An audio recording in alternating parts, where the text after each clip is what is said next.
serenate le facevate, veramente le serenate? Come andavano? Te lo dico io come andavano. Intanto abbiamo un padrino che era il sindaco di Bello. Lui ci ha sempre detto sì. Ha scritto anche una lettera su epoca dicendo che Bologna aveva bisogno di tante cose, ma anche di serenate. Dopodiché noi abbiamo fatto tante serenate a Bologna. Mi ricordo la prima che fu fatta all'inizio di via Zamboni a una ragazza che si chiama, adesso sarà una signora, l'ho vista con dei bimbi, si chiama Simonetta, perché la vedevo triste in osteria. Adesso questa è una sorpresa a noi.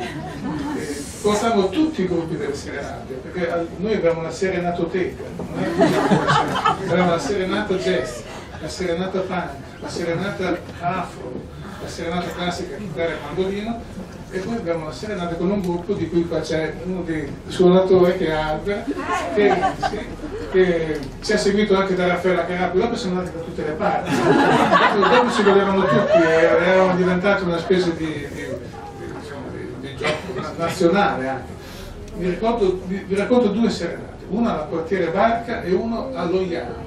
Il quartiere Barca arriva alla RAI, il dottor Amendola, chiede di poter filmare una serenata fatta senza essere programmata. Noi mettiamo insieme Stefano e la sua ragazza che si chiamava per tutti Biscottino. Tutto pronto, un caseggiato della barca con 40.000 finestre, in quella specie di treno, quel ragazzo che si chiama. Sta per partire tutto, Biscottino si incazza e non dice da cosa. Allora noi diciamo, ci dispiace, la serenata noi non siamo per fare le finzioni, la serenata non si fa più. Allora, questo qui, capisco, siete degli autentici, mi adeguo, però posso fare un tentativo, disse questo che veniva da Milano o da Roma con tutta la sua troupe.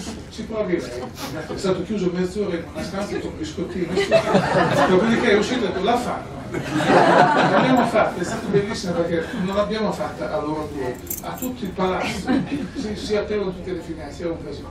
Questa è una, un'altra a Loiano, ci ha portato un gruppo di bancari, dice il nostro collega si è sposato, abita a Loiano, dopo di dare una casa lassù. La serenata in trasferta costava 100.000 lire, la serenata fatta a Bologna costava 50.000 lire, comprendeva il bouquet di fiori di stagione, e poi dopo quei soldi che noi incassavamo tornavano immediatamente in circolo, nel senso che bevevamo fino alla mattina, stavamo lì tutta la notte.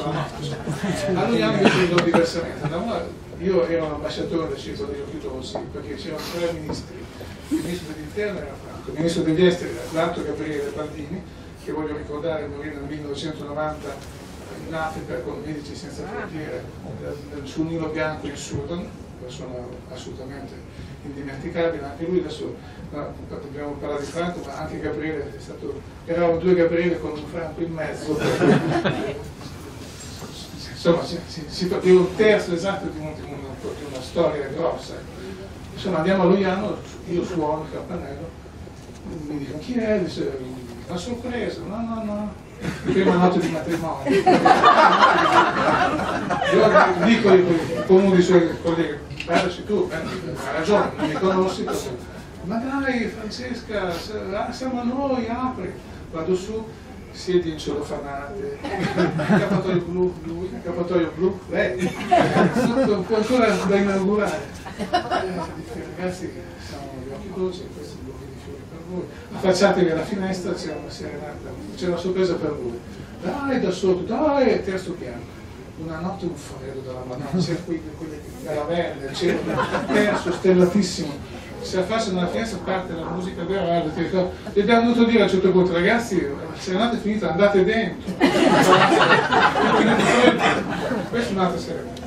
Vi voglio dire un'altra cosa, poi dopo voglio parlare del corso di lingua napoletana perché ne vale la pena. Noi abbiamo avuto il coraggio di andare davanti alla questura, all'ufficio politico della questura, a chiedere l'autorizzazione di un corteo di oche e galline in via Indipendenza. Perché?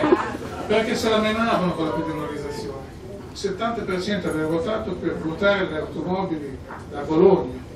Non stavano capiti, i commercianti sono delle lobby pianificanti, non volevano che si chiudesse.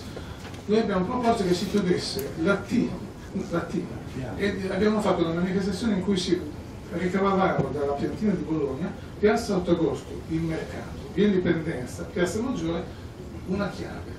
Ve la diamo noi la chiave della città. rastrolare e fare pollaio con le oche in libertà. Tutti sempre frasi ambigua usavamo. Andiamo dalla polizia e dice: ma cosa siete venuti a fare qua? Chiede l'autorizzazione di una manifestazione come sempre. Siamo stato continua se questo tipo di manifestazione si tratta un corteo di occhi e galline accompagnato dagli organizzatori. Un happening. Va bene, autorizzo. Andiamo dal sindaco, bene, questa volta era in difficoltà. Abbiamo trovato in difficoltà. Perché l'Indipendenza doveva essere bloccata dal traffico per farsi girare le galline. E l'Indipendenza è una via importante della città. Insomma, tira 7 ore di giunta, noi fuori dalla sala d'attesa, l'orologio tic. Escono, concessa l'autorizzazione solo di mezza corsia. Voi vedete, guardate che è pericoloso mezza corsia, perché la nostra corsia scorrerà, sarà l'altra. Infatti, tutti gli autobus fermi, di là la gente fuori con la testa fuori dalla testa, e noi di qua con le nostre galline. Le nostre galline ci disse la questura: ma quanta gente verrà a una manifestazione? Non sappiamo. Ma sulle galline e le oche siamo precisissimi. Abbiamo comprato 50 al mercato, sono galline padovane. E le oche vengono da Calderino. Siamo partiti con 49 galline, perché uno non è voluto vedere. Si intesta dire che non voleva venire, noi abbiamo rispettato la sua volontà, l'abbiamo accettato. Le oche sono state bloccate da un incidente a Casalino, per cui c'erano solo le galline. E diceva l'assessore al traffico: come fate a farle scorrere?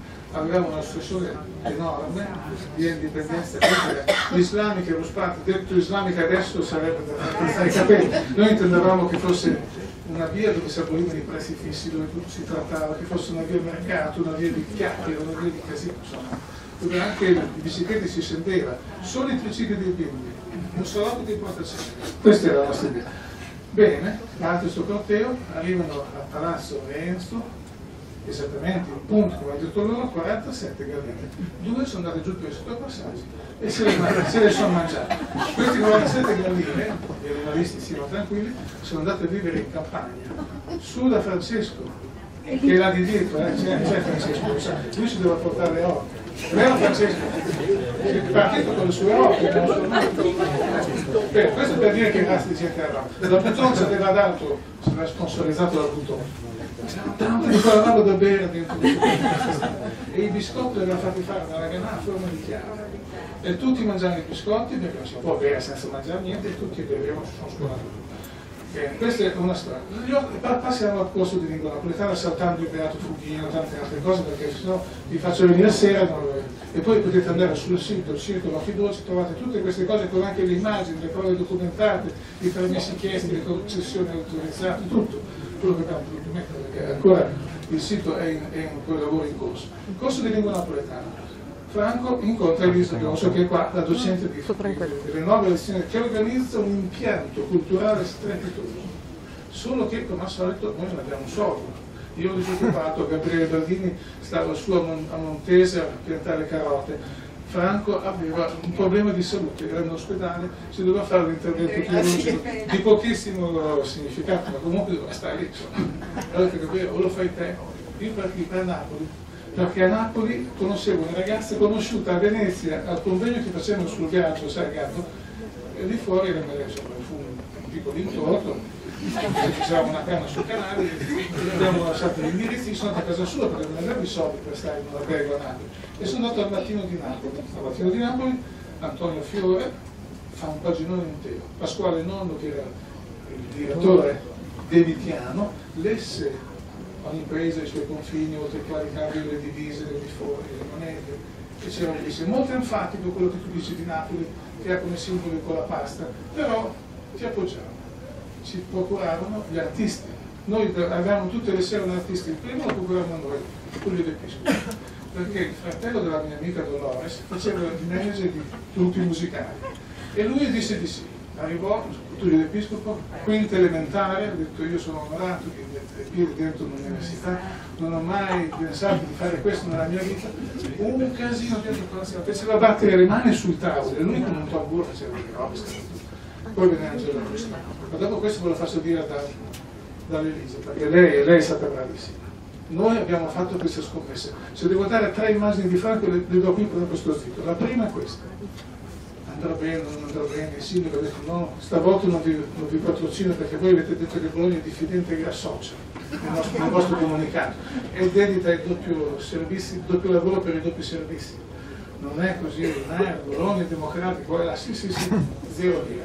Ci diede 250.000 lire la provincia, la Croticella ci diede 300 pacchi di spaghetti. Fu il primo biglietto d'ingresso, costava 3.000 lire venire al corso.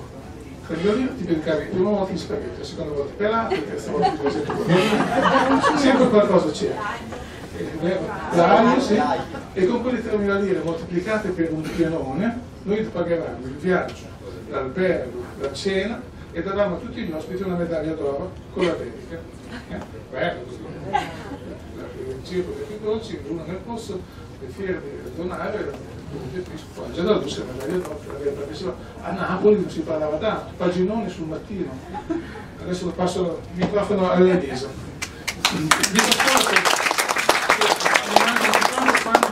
Quando funzionava, quando Elisa girò la pagina della dispensa, tutta la sala un fruscio, tutti giravano la pagina della dispensa, e questo è un fruscio che sta dentro al cuore. Due immagini quello di Franco, una sulla collina degli occhi dolci, l'ultima sera della seconda edizione, ci eravamo vestiti con dei gelabelli arabi, tirava un po' di vento, ne eravamo in cima al Nombellone, lo chiamavamo solo di noi, e ci tenevamo su il vestito per far andare il vento. Così. Questa è un'immagine molto colpevole. Io lo associo sempre alla felicità di un adulto è una cosa così. L'altra immagine bella di Franco è davanti al muro di Berlino, alla porta di Brandeburgo, noi che abbiamo visto sfumare tutti gli orizzonti, i soli dell'avvenire, tutte quelle robe per le quali avevamo dato tanto. Stavamo davanti a un'alba che non arrivava mai. L'alba a Berlino dura 3-4 ore. Era sempre, non era più notte, non era mai ancora il giorno. Dobbiamo arrangiarci noi. Fare le cose adesso, farle qui, farle subito, questa è la vita. Questa è la mia fiducia. Fare le cose subito, farle adesso e farle qui. E io conservo questi ricordi di una grande riserva.